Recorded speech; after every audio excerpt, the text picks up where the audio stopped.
Hey broskies, and welcome back to part 2 of figuring out what the power of 3 would look like. And just a reminder, again, this video will have spoilers, so if you haven't read The Power of 3 or finished it, please click off now. I do not want to be the one that spoils it for you, so please click off. Also, for those of you who have not watched part 1, this video is going to make a lot more sense if you do watch part 1. Just a heads up. Okay, so for those of us all caught up from the previous video, we got all the way to Ashfoot, who is Crowfeather's mother. So now we can go ahead and look at Deadfoot, who is his father, and Deadfoot's parents, Meadowslip and Hickory Nose. So let's go ahead and start with Meadowslip. Meadowslip is described as light gray in the books, which means she would have XX and a base color of black. She also does not have any white, so she would be big S for her locus W. And since she's gray, we know that she would be dilute, so she would have DD for her locus D. So now all we have left is her locus B. So let's go ahead and look at the chart with all the diluted locus B alleles. And remember, this isn't locus B, this is locus B plus dilution. Locus B looks like this, and locus B plus dilution looks like this. As you can see, light gray would be little b. Therefore, we know at least one of her two alleles would be little b. As for the second allele,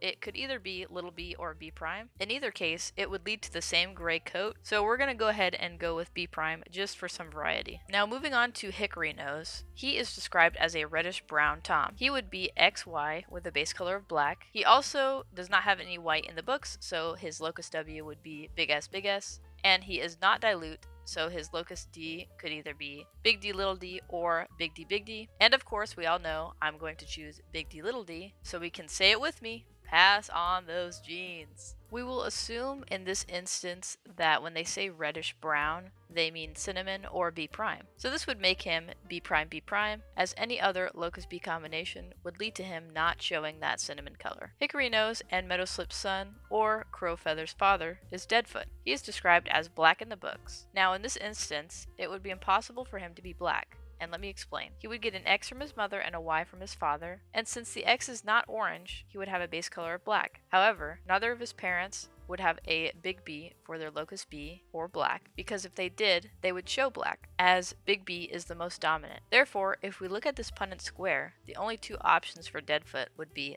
little b prime, which would show brown, or b prime, which would show light brown or cinnamon. So we will choose little b prime, as it is the closer shade to black. We also know that Deadfoot would inherit big S, or a no white from his parents. We also know that he would have a 50-50 chance of being big D little d or little d, and since he is not dilute in the books, we would go with big D little d. So now we have both of Crowfeather's parents, Deadfoot and Ashfoot. Interesting that they both have foot in their name. So for Deadfoot, we have him as XY with a base color of black, little b prime, big S, and big D little d. And for Ashfoot from the previous video, we have her as XX, or a base color of black, little b prime, big S, and little d. Now, as most of us know, Crowfeather in the books is described as dark gray, although he is often depicted as black. We know that he would get an X from his mother and a Y from his father, giving him the base color of black. We also know he would inherit big S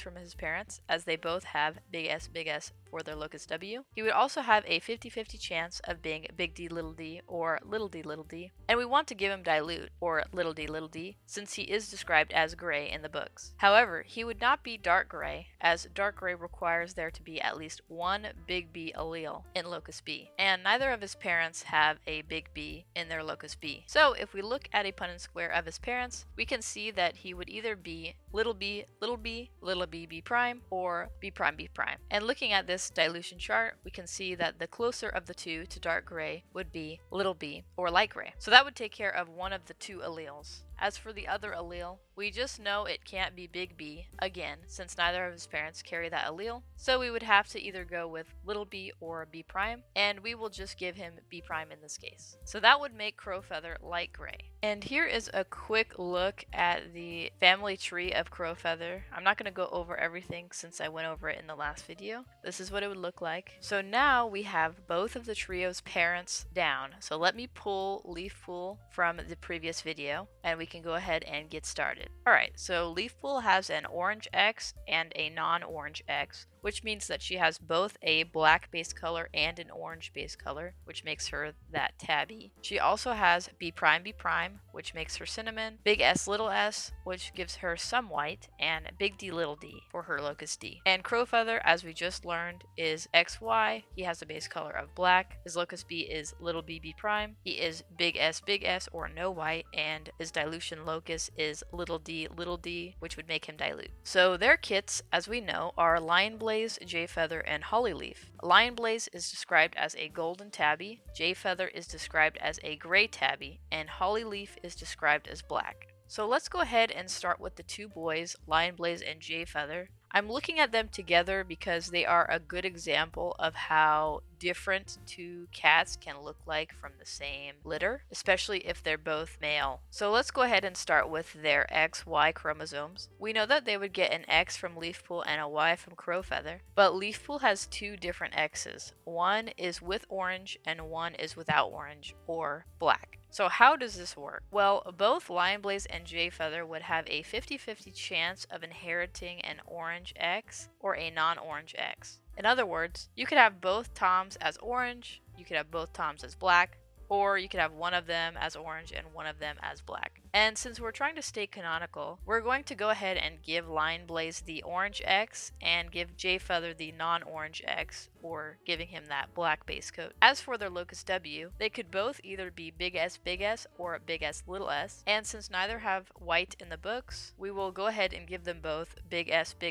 As for the dilution locus, they also have a 50-50 chance of either being big D or little d. We want Jayfeather to be gray, so we'll go ahead and give him that little d, so he has that dilution. And as for Lionblaze, although we could give him little d and make him cream, I think non-dilute orange would be closer to golden than cream would be. So we will go ahead and give him that big D little d. And now, moving on to locus B. If we cross Leafpool and Crowfeather, we can see that the offspring have a 50-50 chance of either being little b B prime or B prime B prime. And let's remember that although Lionblaze is orange, he does have a locus B still, as locus B is not on the X or Y chromosome. And for this video, I won't be choosing Lionblaze's locus B since it doesn't affect his coat color, and I don't have anything lined up in the near future for his offspring. So we'll go ahead and leave him at either little b prime or B prime B prime. And as for Jayfeather, looking at locus B dilution chart, the closest to gray would be light gray, which means he would have at least one little b allele. And as for the other allele, since the only two options from his parents are little b prime or B prime B prime, he would have to be little b prime, which would make him light gray. So now we have the two Toms taken care of. Let's go ahead and jump to Hollyleaf. She would get an X from her father and an X from her mother. Theoretically, she could get either orange X or non-orange X from her mother, but since we want her to be as close to black as possible, we will go ahead and give her the non-orange X, which would give her that black base color. So right now she has both X's giving her that black base color. As for her locus W, again she would have a 50-50 chance of either being big S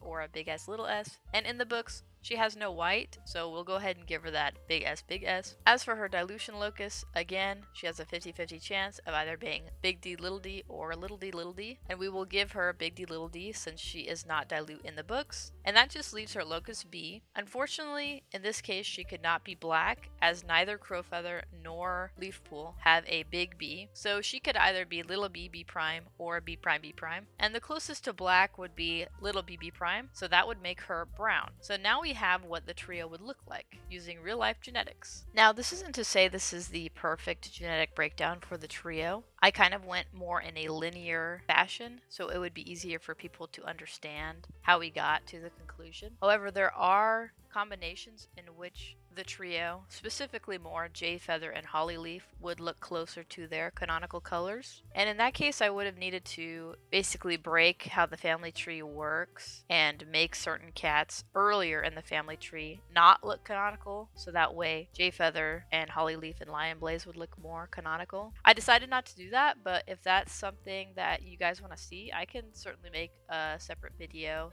just a quick breakdown of how we could make them closer to their canonical colors. So if you decide that's something you want to see, just leave a comment down below. I'm also making a short list of potential other family trees to go through that people want to see. I know I saw a couple comments that said maybe Swiftpaw, Misty Star, and Tawny Pelt, I think. That's what I saw. So I'll be working on those in the near future. But if there's one cat you want to see, just leave it down in the comments. But other than that, thank you for watching. If you liked the video, leave a like. And if you didn't, that's totally fair. See ya.